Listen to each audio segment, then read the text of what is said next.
मान के चलिए कि बाजार में बहुत ज्यादा क्या बढ़ चुकी है, महंगाई। तो सरकार ससुरा महंगाई कंट्रोल कर रही है, किसके थ्रू? बैंक के थ्रू। आई जो काला धन वाले हैं सब पैसा क्या कर देंगे, मार्केट में छोड़ देंगे, इसलिए महंगाई का रेट क्या हो जाता है।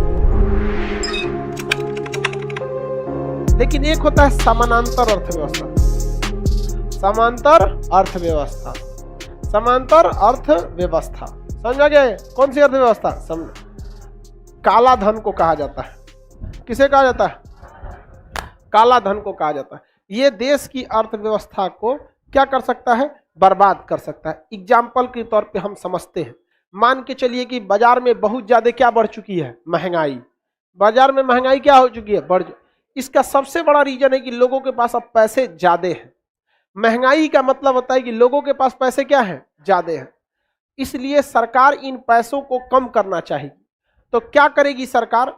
लोन का परसेंटेज रेट बढ़ा देगी। कहेगी कि कार पर जो, देखिए अभी क्या होता है, लोगों के पास, किसी के पास 10 लाख रुपया है, ठीक है, अब उसको कार खरीदनी है, तो 10 लाख रुपया में कार खरीद सकता है, लेकिन खरीदेगा नहीं। वो 10 लाख में 2 लाख रुपया खुदे देगा और 8 लाख कहेगा कि बैंक से दे दो, और बैंक उसको 8 लाख रुपया देगी 10% के ब्याज पर, 12% के ब्याज पर। बहुत नॉमिनल ब्याज होता है 10-12%।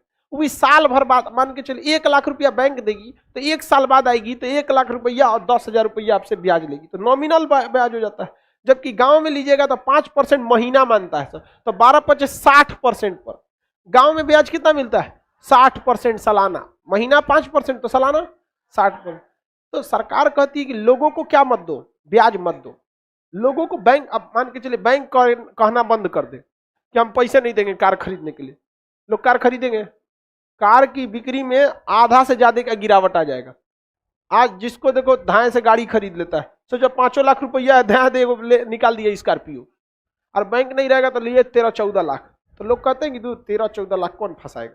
समझा कि नहीं? क्या सरकार को यदि महंगाई को क्या करना है, कंट्रोल करना है, तो सरकार बैंकों पे नकेल कस देती है कि लोगों को तुम लोन मत दो। लोन नहीं दोगे ना, इस ससुरा का खुद का पैसा खर्चा हो जाएगा, और जब खुद का पैसा खर्चा हो जाएगा तो फूंक फूंक के कदम रखेगा। तुम ससुरा, ओकरे पास 10 लाख रुपया था, 10 लाख में गाड़ी खरीदता ना, तो गाड़ी जब घर ले आता 10 लाख का 10 लाख लगा के, तो चेहरे पे खुशी नहीं टेंशन होता। 10 लाख रुपया था, गाड़ी खरीद लिए, कोनो इमरजेंसी आएगा तब, बेटा बेटी को पढ़ाना है, पत्नी बीमारी रहती है, क्या होगा, उसके चेहरे पे टेंशन रहेगा। लेकिन इस ससुरा बैंक वाला, ओकरा 10 लाख में गाड़ी खरीदना है ना, तो कहा 2 लाख आप दीजिए ना, 8 लाख हम दे देंगे। तो अगर गाड़ी का गाड़ी आ गया, अब बच गया कितना रुपया, 8 लाख। आवते पूजा पाठ कराएगा, बढ़िया से टीकेगा, मिठाई मिठाई ले आया सोचा। अब वो जब गाड़ी खरीदने जाएगा, और गाड़ी खरीदने के बाद जब मिठाई खरीदेगा तो रेट नहीं पूछेगा कैसे किलो, मिठाई पैक के लिए 5 किलो, ताव देखेगा, बारे भाई 1 नंबर, 150 वाला मिठाई को कहेगा 250 में बेचे हैं, आपको 200 में दे देंगे। तो इस अर्थव्यवस्था का सबसे बड़ा दुश्मन क्या है, पैसा। बैंक पैसा को सप्लाई कर देती है, ये करिए बैंक दुश्मन है, ये बोली है, मारो उसको। अब मेन चीज पे जाइए बबनी, पैसा। बैंक दुश्मन नहीं है, बैंक का पैसा खत्म कर दीजिए। तब मेन क्या है, पैसा। जहां पैसा आया इंसान के अंदर अकड़ आ जाता है। सिंपली बात बताते हैं, करप्शन भी यही समझ। एक नॉर्मल आदमी को है मोटरसाइकिल पे क्या किया, हेलमेट की वजह से पुलिस ने क्या कर लिया, पकड़ लिया। वो बेचारा मैनेज करेगा, सर छोड़ दीजिए, ये है वो है दुनिया में। किसी करोड़पति को पकड़ लिया तो, अरे तू हमारा गाड़ी पकड़ा रहे, जितना सैलरी होता है कितना पैसा लेगा, दे 2 करोड़ 3 करोड़ काट। उसको भी पता है कि 3 करोड़ पेनाल्टी कहां से काट लेगा। तो पैसा बहुत खचरा चीज होता है। तो काला धन उस धन को कहते हैं जिसका सरकार के पास रिकॉर्ड नहीं रहता। तो बताइए समानांतर अर्थव्यवस्था किसे कहेंगे, काला धन। काला धन अगर आ गया तो आपकी अर्थव्यवस्था को क्या कर देगा, चौपट कर देगा। आप बताइए, महंगाई को कंट्रोल करना है तो पैसे के फ्लो को बढ़ा देंगे कि रोक देंगे?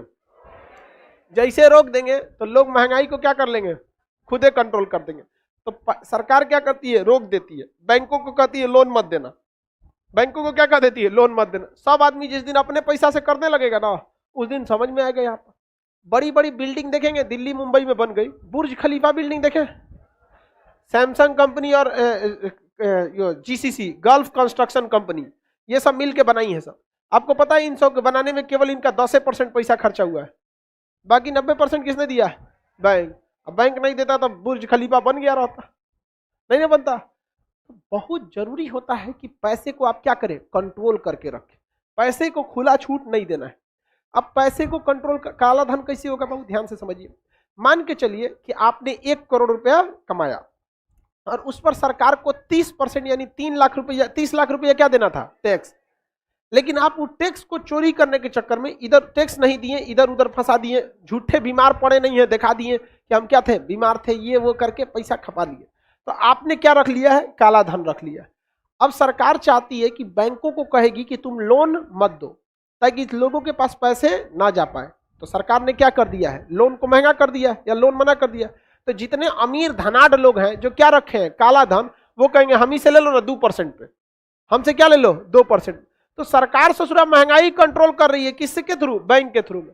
आई जो काला धन वाले हैं सब पैसा क्या कर देंगे, मार्केट में छोड़ देंगे। आप ही बताइए, आज भी लोगों को अगर जरूरत पड़ती है तो किसके पास, बैंक के पास जाते हैं, साहूकार के पास जाते हैं। ये साहूकार क्या है, सब काला धन लेके वो समानांतर अर्थव्यवस्था को चला रहे हैं, इसलिए महंगाई का रेट क्या हो जाता है, भागते जाता है।